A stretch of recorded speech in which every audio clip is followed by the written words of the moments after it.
All right, everyone. So today I wanted to share with you guys a list of very important stuff that you're going to want to know in Dragon Champions early on. It's a list of 10 things, and these are the things you're going to want to find out early on, because if you don't know them and proceed through the game, they're really going to set you back later on. So let's get right to it and start off with number 1 on the list. Now, this is one where you're just quite simply going to be sad if you start playing the game and you forget to do this. So make sure that you guys do this as soon as possible, and that is get your free stuff by using the promo code. And I'll show you guys how to do this. It's really simple. You want to make sure that you do this before you get to level 15 though. So you go to this button right here in the upper right, and then you go to use promo code, and then right here you just type in salt gift and then click OK.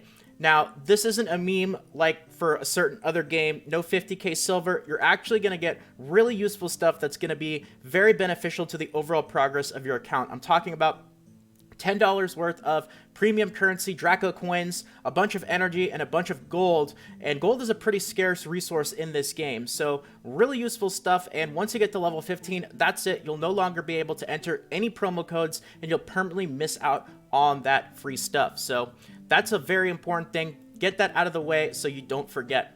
Next up on the list is guilds. So what's going to happen once you end up getting to level 20, which doesn't really take that long, is the game is going to put you into a random guild. So this is one of those things where it's really easy to just forget about it, because you think to yourself, well, the game put me in a random guild, that's good enough, and then you never really go back and realize that the random guild that the game puts you in it's probably going to be inactive. It's going to be a bunch of noobs, people who don't really play that much. So you want to make sure to try to find a good guild for you. Now, I will tell you guys that we do still have some room here in the Salty Guild, so feel free to look us up. If we fill up, which we're really close, I'll probably make a second one and maybe even get somebody to help me lead a third one. And we've done a very, very good job of summoning all of the guild bosses and getting the maximum rewards from guilds that you can. So there's a bunch of really useful quests that are going to give you some extra rewards.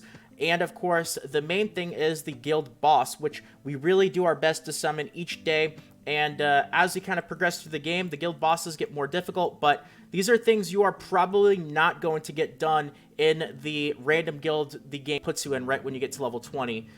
So definitely look for a better one. And just so I can show you guys the rewards here, pretty darn good stuff. Let's go to view here.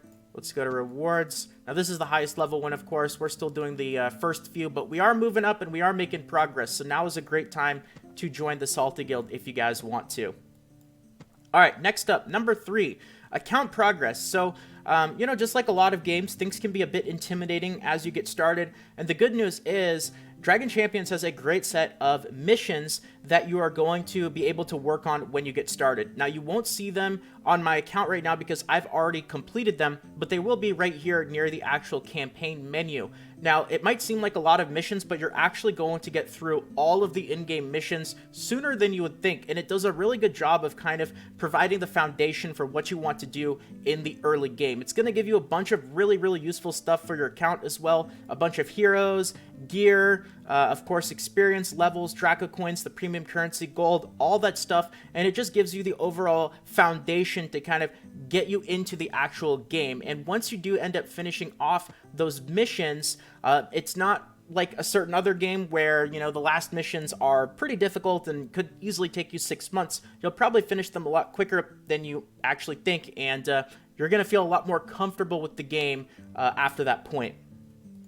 All right, next up, let's talk about actual heroes here, because there are a lot of them, and again, it can be very easy to be intimidated and overwhelmed by the amount of heroes that they are. And when you first get started, you're not going to know what makes heroes good, what skills, what stats.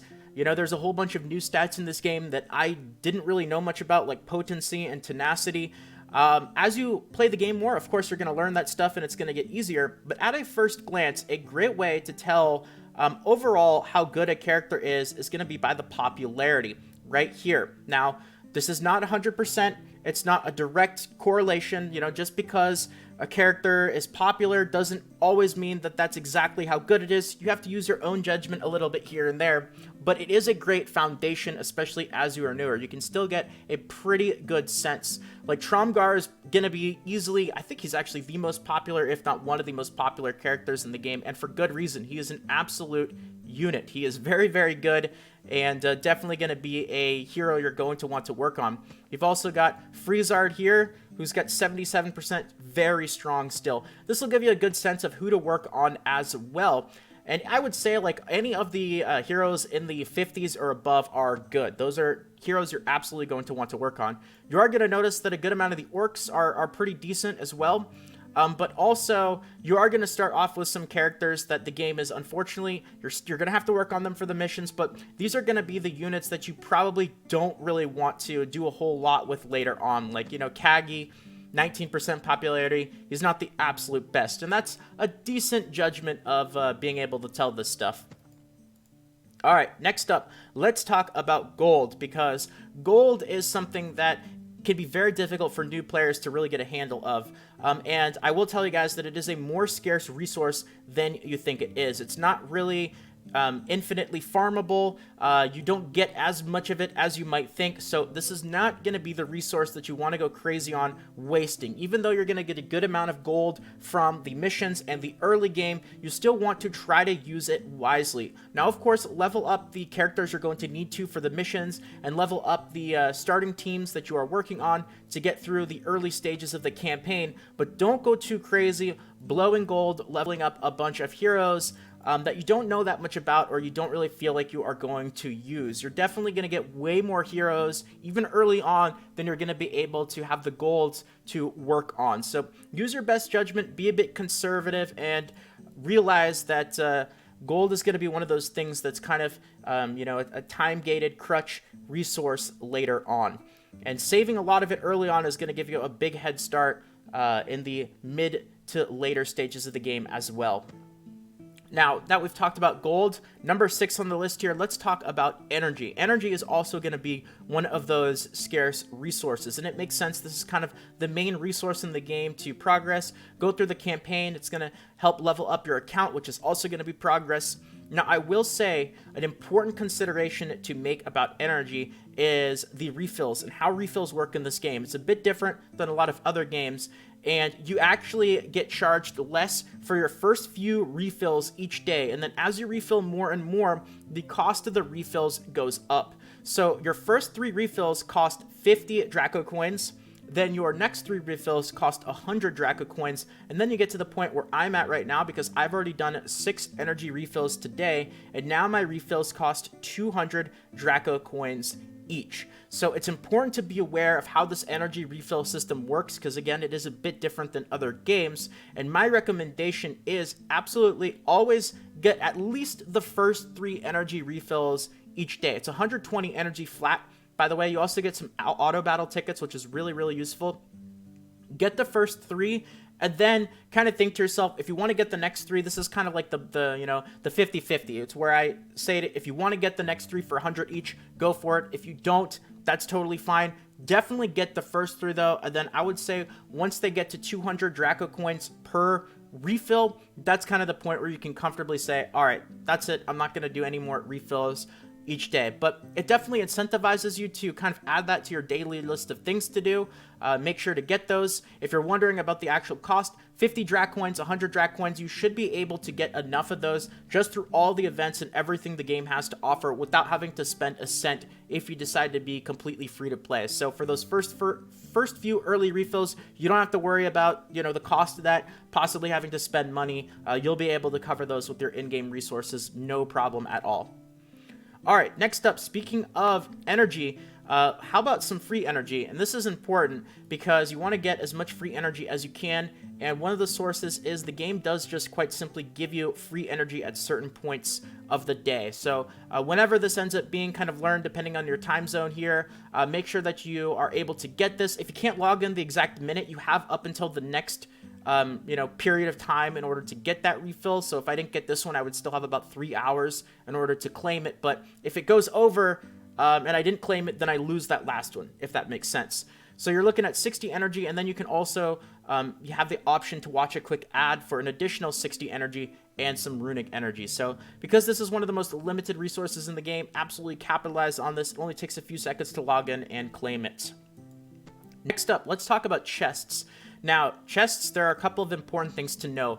And as an early player, you're absolutely going to want to do one thing in particular. I'm not saying spend all your money on chests. Don't worry. That's not where I'm going with this. If you want to spend coins on chests, that's totally fine. If you don't have to. The exception is save up at least one time. Save up 2,700 coins. Because what's going to happen here is you're going to get a refund of 3,000 coins by doing your first multi-pull in this game. So you actually make money by saving up to 2,700 coins, because then when you pull, it costs 2,700 coins, but you're going to get all the rewards from 10 chests, and you're also going to get 3,000 coins back. So you're actually going to profit 300 Draco coins in total from this. The only thing is you have to have the discipline in order to save up the 2,700 coins in order to do this. So don't get too crazy, carried away, spending all of your Drac coins early on in the game until you've kind of gone through this and get your 3,000 refill.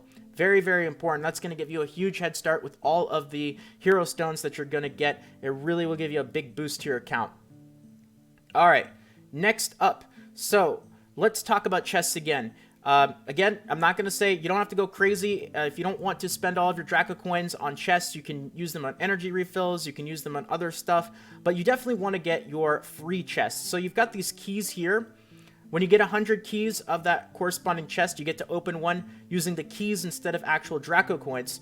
But also, you end up getting a free chest every 4 hours, and you can hold up to 2 of them, because that makes sense. People sleep and whatnot, so having to check every 4 hours wouldn't really make that much sense. So you can hold up to 2 of them, but definitely keep an eye on this timer. It's just more free stuff in general, so there we go with chests. And the last thing that I want to talk about, number 10 on the list, is a good overall long-term goal. So I've thrown a lot of info at you guys, and I would say if you are newer, a good long-term goal is really to focus on trying to get the tower unlocked. Now, this is going to require account level 35, which does take a little bit in order to get to. And the reason why I say that this is a good long-term goal is, first of all, you'll have unlocked everything else getting to that point. So I think Arena unlocks at level 25 or so, Guilds unlock at level 20, challenges even earlier. But the primary reason is the rewards from Tower are very, very good. Like, in terms of the amount of stuff that you get every single day from this, it's quite a bit. You're going to get a good amount of gold, you're going to get Draco coins, you're going to get scrolls to level up abilities, hero stones. You're also going to get this specific currency which you can use to get more hero stones, and it is daily, so you can reset this each day and run it again. Now, there's a normal version and a hard version. The normal version is not too bad. Actually, surprisingly, if you have been building your orcs team not too long after you get to level 35, you should actually be pretty close to being able to fully clear, without the bonus rooms though, the tower all the way through level 12 on normal. It's hard. That's probably going to give you a difficulty for a long time to come, and even I haven't really gotten too much into that, but good rewards. And even if you can't get started on hard, still make sure that you're clear normal and kind of focus on that as the primary thing you want to work towards. I've thrown a lot of stuff at you guys in the video today. Of course, as always, the most important thing is to have fun. Don't get too stressed out. It is a game after all, so enjoy yourselves. And it is a great secondary game as well. I've been playing it pretty much every single day. As you guys can see, I'm getting close to level 50, having a lot of fun. So once again, I'll give you guys the reminder, in case you forget, make sure that you enter the code SALTGIFT before you get to level 15, or you're going to miss out on all of that free stuff. And yeah, that's going to be it for the video. A huge shout out and thank you to Dragon Champions for sponsoring the video as well. And if you guys enjoyed and you want more videos like this in the future, consider subscribing to the channel. Feel free to toss a quick like. It helps out more than you can imagine. And yeah, more videos should be popping up on the screen right about now. Feel free to check them out. But if not, until next time, have a great day, everyone. And this is Salt of the Salty Guild, signing out.